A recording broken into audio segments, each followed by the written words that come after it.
श्रीमद् भगवद गीता पहला अध्याय श्री कृष्ण अर्जुन संवाद। योद्धाओं की गणना और सामर्थ्य। धृतराष्ट्रोवाच धर्म क्षेत्रे कुरुक्षेत्रे संवेता युयुत्सवः मामकाः पांडवाश्चैव किं कुर्वत संजय। एक भावार्थ। धृतराष्ट्र ने कहा, हे संजय, धर्म भूमि और कर्म भूमि में युद्ध की इच्छा से एकत्र हुए मेरे पुत्रों और पांडु के पुत्रों ने क्या किया। एक संजय उवाच दृष्टा तु पांडवानीकं व्यू दुर्योधनस्त्रा आचार्यमुपसंगम्य राजा वचनमब्रवीत्। दो भावार्थ। संजय ने कहा, हे राजन, इस समय राजा दुर्योधन पांडु पुत्रों की सेना की व्यूह रचना को देखकर आचार्य द्रोणाचार्य के पास जाकर कह रहे हैं। दो पश्यता पांडुपुत्रानामाचार्या महती चमो व्यूधा द्रुपद पुत्रेण तव शिष्येन धीमता। तीन भावार्थ। हे आचार्य, पांडु पुत्रों की इस विशाल सेना को देखिए, जिसे आपके बुद्धिमान शिष्य द्रुपद पुत्र धृष्टद्युम्न ने इतने कौशल से व्यूह के आकार में सजाया है। तीन अत शूरा महेश्वासा भीमार्जुन समायुधि युयुधानो विराटश्च द्रुपदश्च महारथः। चार भावार्थ। इस युद्ध में भीम तथा अर्जुन के समान अनेकों महान शूरवीर और धनुर्धर है। युयुधान, विराट और द्रुपद जैसे भी महान योद्धा है। चार धृष्टकेतुश्च कितानः काशीराज वीर्यवान पुरुजित कुंतिभुजश्च शाब्यश्च नरपूर्वः। पाँच भावार्थ। धृष्टकेतु, चेकितान तथा काशीराज जैसे महान शक्तिशाली और पुरुजित कुंतिभोज तथा शाब्य जैसे मनुष्यों में श्रेष्ठ योद्धा भी है। पाँच युधामन्युश्च विक्रांत उत्तमोजाश्च वीर्यवान सौभद्रो द्रौपदेयाश्च सर्वैव महारथाः। छह भावार्थ। युधामन्यु जैसे महान पराक्रमी तथा उत्तमोजा जैसे अत्यंत शक्तिशाली, सुभद्रा का पुत्र अभिमन्यु और द्रौपदी के पुत्रों सहित ये सभी महान योद्धा हैं। छह अस्माकं तु विशिष्टा ये तान्निबोध द्विजोतम नायिका मम सैन्यस्य संज्ञात तानब्रवीमि ते। सात भावार्थ। हे ब्राह्मण श्रेष्ठ, हमारी तरफ के भी उन विशेष शक्तिशाली योद्धाओं को भी जान लीजिए और आपकी जानकारी के लिए मेरी सेना के उन योद्धाओं के बारे में बतलाता हूँ। सात भवान भीष्मश्च कर्णश्च कृपश्च समितिञ्जयः अश्वत्थामा विकर्णश्च सौमदत्तिस्तैश्च। आठ भावार्थ। मेरी सेना में स्वयं आप द्रोणाचार्य, पितामह भीष्म, कर्ण, कृपाचार्य, अश्वत्थामा, विकर्ण और सोमदत्त का पुत्र भूरिश्रवा जैसे योद्धा है, जो सदैव युद्ध में विजयी रहे हैं। आठ अन्ये च बहवः शूरा मदर्थे त्यक्त जीविता नाना शस्त्र प्रहरणाः सवे युद्धविशारदाः। नौ भावार्थ। अन्य अनेक शूरवीर भी है जो मेरे लिए अपने जीवन का बलिदान देने के लिए अनेक प्रकार के अस्त्र शस्त्रों से सुसज्जित है और ये सभी युद्ध विधा में निपुण है। नौ अपर्याप्तम तदस्माकं बलम भीष्माभिरक्षितम् पर्याप्तम त्विदमे तेषां बलम भीमाभिरक्षितम्। 10 भावार्थ। इस प्रकार भीष्म पितामह द्वारा अच्छी प्रकार से संरक्षित हमारी सेना की शक्ति असीमित है, किंतु भीम द्वारा अच्छी प्रकार से संरक्षित होकर भी पांडवों की सेना की शक्ति सीमित है। 10 अयनेषु च सर्वेषु यथाभागमवस्थिताः भीष्मेवाभिरक्षन्तु भवन्तः सर्वे। 11 भावार्थ। अतः सभी मोर्चों पर अपनी अपनी जगह स्थित रहकर आप सभी निश्चित रूप से भीष्म पितामह की सभी ओर से सहायता करें। 11 योद्धाओं द्वारा शंख ध्वनि तस्य संजनयन् हर्षं कुरु वृद्धा पितामहः सिंहनादं विनद्योचे शंख दध्मो प्रतापवान। 12 भावार्थ। तब कुरुवंश के वयोवृद्ध परम प्रतापी पितामह भीष्म ने दुर्योधन के हृदय में हर्ष उत्पन्न करते हुए सिंह गर्जना के समान उच्च स्वर से शंख बजाया। 12 ततः शंखाश्च भैर्यश्च पण्वान् गोमुखाः सहस्वाभ्य हन्यन्त स शब्दस्तुमुलोऽभवत्। 13 भावार्थ। तत्पश्चात अनेक शंख, नगाड़े, ढोल, मृदंग और सींग आदि बाजे अचानक एक साथ बज उठे। उनका वह शब्द बड़ा भयंकर था। 13 ततः श्वेतर्हयैर्युक्ते महति स्यन्दने स्थिता माधवः पांडवश्चैव दिव्यो शंखो प्रदधमतु। 14 भावार्थ। तत्पश्चात दूसरी ओर से सफेद घोड़ों से युक्त उत्तम रथ पर आसीन योगेश्वर श्री कृष्ण और अर्जुन ने भी अलौकिक शंख बजाए। 14 पांचजन्यम ऋषिकेशो देवदत्तम धनंजयः पौंड्रम दधमो महाशंख भीम कर्मा वृकोदरः। 15 भावार्थ। हृदय के सर्वस्व ज्ञाता श्री कृष्ण ने, पांचजन्य नामक अर्जुन ने, देवदत्त नामक और भयानक कर्म वाले भीमसेन ने, पौंड्र नामक महाशंख बजाया।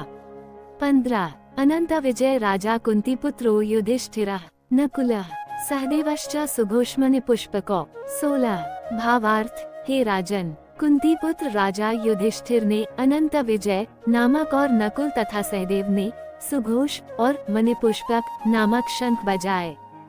16 काश्यश्च परमेश्वासा शिखंडी च महार्थः धृष्टद्युम्नो विराटश्च सात्यकिश्च प्राजितः।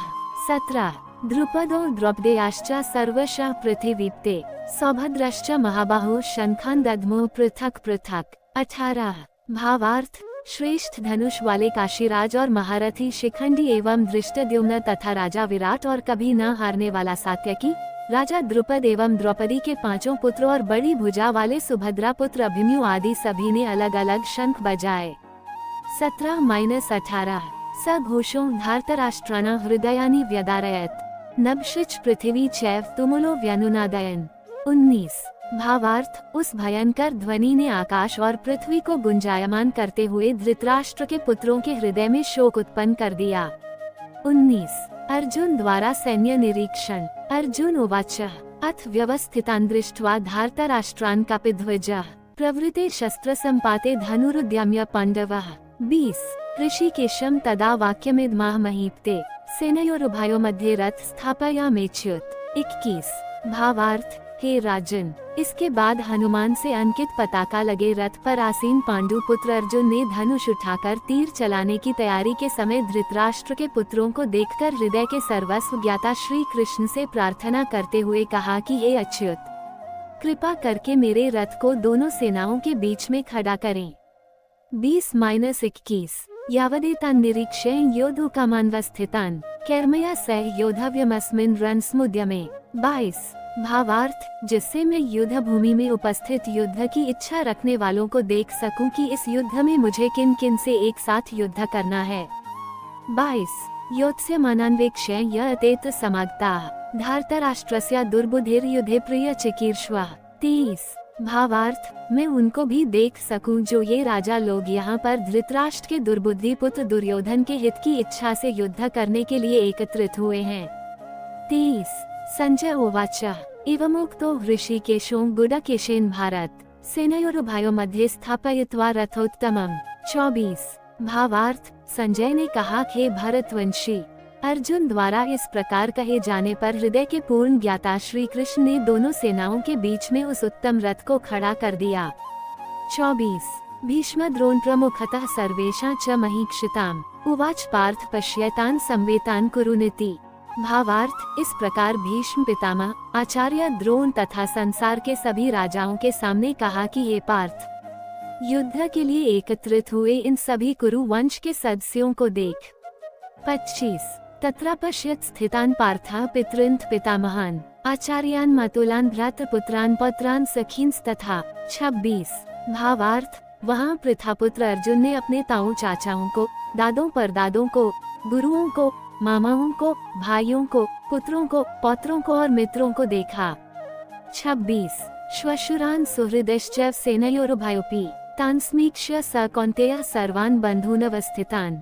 27 भावार्थ, कुंती पुत्र अर्जुन ने ससुरों को और शुभचिंतकों सहित दोनों तरफ की सेनाओं में अपने ही सभी संबंधियों को देखा। 27 अर्जुन की अज्ञानता का निरूपण।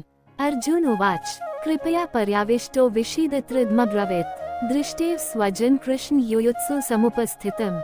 28 भावार्थ, तब करुणा से अभिभूत होकर शोक करते हुए अर्जुन ने कहा कि कृष्ण, युद्ध की इच्छा वाले इन सभी मित्रों तथा संबंधियों को उपस्थित देखकर। 28 सीदंती मम गात्राणि मुख च परिशुष्यति विपथुश्च शरीरे में रोमहर्षश्च जायते। 29 भावार्थ, मेरे शरीर के सभी अंग कांप रहे हैं और मुख सूखा जा रहा है और मेरे शरीर के कंपन से रोमांच उत्पन्न हो रहा है। 29 गांडीव स्रस्ते हस्तात्वक्चैव परिदह्यते न च शक्नोम्यवस्थातुं भ्रमतीव च मे मनः। 30 भावार्थ, मेरे हाथ से गांडीव धनुष छूट रहा है और त्वचा भी जल रही है, मेरा मन भ्रमित सा हो रहा है, इसलिए मैं खड़ा भी नहीं रह पा रहा हूँ। 30 निमित्तानि च पश्यामि विपरीतानि केशव न च श्रेयोनुपश्यामि हत्वा स्वजन्मावे। 31 भावार्थ, हे केशव, मुझे तो केवल अशुभ लक्षण ही दिखाई दे रहे हैं। युद्ध में स्वजनों को मारने में मुझे कोई कल्याण दिखाई नहीं देता है। 31 न कांक्षे विजय कृष्ण न च राज्यम सुखानी च कि नो राज्येन गोविंद की भोगे जीवितेन वा। 32 भावार्थ, हे कृष्ण, मैं न तो विजय चाहता हूँ और न ही राज्य और सुखों की इच्छा करता हूँ। हे गोविंद, हमें ऐसे राज्य सुख अथवा इस जीवन से भी क्या लाभ है। 32 ये समर्थे कांक्षित नो राज्यम भोगा सुखानी च त इमेव स्थिता युद्धे प्राणास्त्यक्त्वा धनानि च।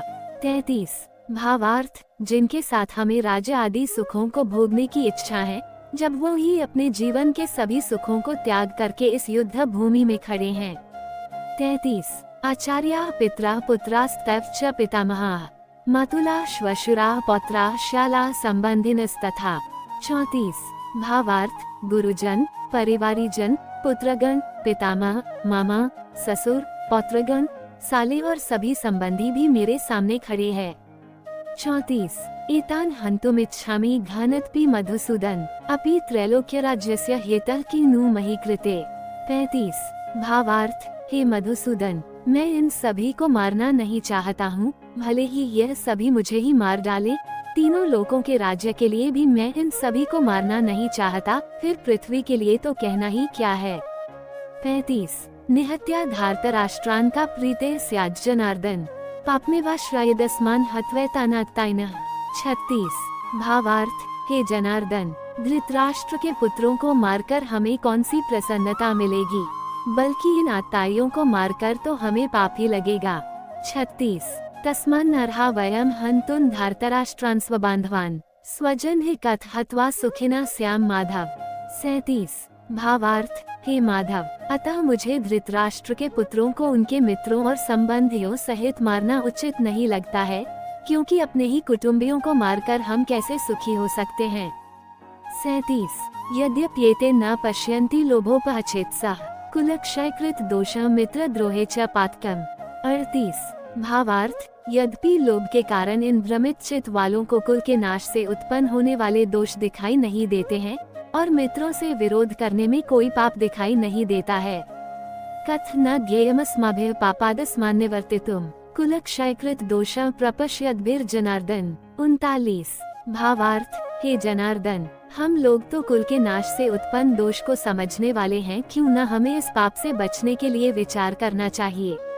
39 कुलक्षय प्रणश्यन्ति कुलधर्माः सनातनाः धर्मे नष्टे कुलम कृत्स्नम धर्मोभिभवत्युत। 40 भावार्थ, कुल के नाश से सनातन कुल धर्म नष्ट हो जाते हैं तथा धर्म का नाश हो जाने पर संपूर्ण कुल में अधर्म फैल जाता है। 40 अधर्माभिभवात् कृष्ण प्रदुष्यन्ति कुल स्त्रियः स्त्रीषु दुष्टासु वार्ष्णेय जायते वर्णसंकरः। 41 भावार्थ, हे कृष्ण, अधर्म अधिक बढ़ जाने से कुल की स्त्रियां दूषित हो जाती हैं। स्त्रियों के दूषित हो जाने पर अवांछित संतानें उत्पन्न होती है। 41 संकरो नरकाय कुलज्ञाना कुलस्य च पतन्ति पितरो येषा लुप्तपिण्डोदका क्रिया। 42 भावार्थ, अवांछित संतानों की वृद्धि से निश्चय ही कुल में नारकीय जीवन उत्पन्न होता है।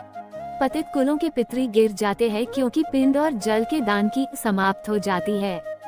42 दोषरता कुलज्ञाना वर्ण संकर कारकया उत्साद्यन्ते जातिधर्मा कुलधर्माश्च शाश्वताः। 43 भावार्थ, इन अवांछित संतानों के दुष्कर्मों से सनातन कुल धर्म और जाति धर्म नष्ट हो जाते हैं। 43 उत्सन्न कुल धर्माना मनुष्याना जनार्दन नरकिनियत वासो भावतीत्यनुशुश्रुम। 44 भावार्थ, हे जनार्दन, जिनका कुल धर्म नष्ट हो गया है, ऐसे मनुष्यों का अनिश्चित काल तक नरक में रहना पड़ता है, ऐसा हम सुनते आए हैं। 44 अहो बत महत् पापन कर्तुं व्यवसिता वयम् यद्राज्य सुखलोभेन हन्तुं स्वजन मुद्यताः। 45 भावार्थ, ओह कितने आश्चर्य की बात है कि हम लोग बुद्धिमान होकर भी महान पाप करने को तैयार हो गए हैं, जो राज्य और सुख के लोभ से अपने प्रियजनों को मारने के लिए आतुर हो गए हैं। 45 यदि मां प्रतिकारम शस्त्रम शस्त्रपाण्यः धार्तराष्ट्रा रणे हन्युस्तन्मे क्षेमतर भावेत। 46 भावार्थ, यदि मुझ शस्त्र रहित विरोध न करने वाले को धृतराष्ट्र के पुत्र हाथ में शस्त्र लेकर युद्ध में मार डाले तो भी इस प्रकार मरना मेरे लिए अधिक श्रेयस्कर होगा। 46 संजय उवाच एवमुक्त्वार्जुनः संख्ये रथोपस्थोपाविशत् विसृज्य सश्रचापन् शोक संविघ्नमानसः। 47 भावार्थ संजय ने कहा, इस प्रकार शोक से संतप्त हुआ मन वाला अर्जुन युद्ध भूमि में ये कहकर बाणों सहित धनुष को त्याग कर रथ के पिछले भाग में बैठ गया। 47 ओम तत्सदिति श्रीमद्भगवद्गीतासूपनिषत्सु ब्रह्मविद्यायां योगशास्त्रे कृष्णार्जुन संवादे धर्मकर्मयुद्धयोगो नाम प्रथमोऽध्याय। इस प्रकार उपनिषद, ब्रह्मविद्या तथा योग शास्त्र रूप श्रीमद् भगवद गीता के श्री कृष्ण अर्जुन संवाद में धर्म कर्मयुद्ध योग नाम का पहला अध्याय संपूर्ण हुआ। हरि ओम तत्सत।